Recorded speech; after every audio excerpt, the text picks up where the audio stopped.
Kompleto na ang mga kuponan nga magkumbate sa semifinals sa Safi High School Basketball. Ug Floyd Mayweather Jr. mo retiro na, sila kapuyan sa report. Nilampos ang University of the Visayas Baby Lancers sa pagkuha sa katapusang luna sa semifinals sa Safi 2015 High School Basketball kagahapon sa Cebu Coliseum, 77-68. Ang Baby Lancers makig-uban sa Sacred Heart School at Ateneo de Cebu Majos Eagles, University of San Carlos Baby Warriors ug University of Cebu Baby Webmasters sa semifinals. Gipanguluhan na usab ni Raul Jancor Cabahog ang Baby Lancers sa iyang 22 points, 17 rebounds, 3 assists, 2 blocks ug usa ka steal. Ang pildirong Baby Jaguars gipanguluhan ni Joshua Renz Ortez sa iyang 13 puntos.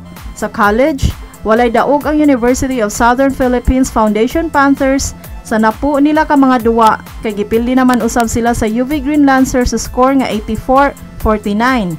Midaog usab ang University of San Jose Recoletos Jaguars ug Cebu Institute of Technology University Wildcats batok sa lain-lain nilang mga kontra.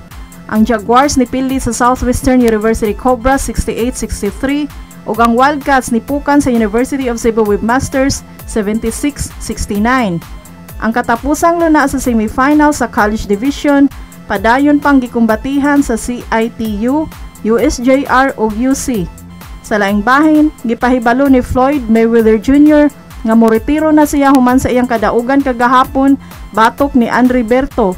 Moretiro si Mayweather nga adunay 49 kadaog ug walay pilde. Leia Kapuyan sa Balitang Sports.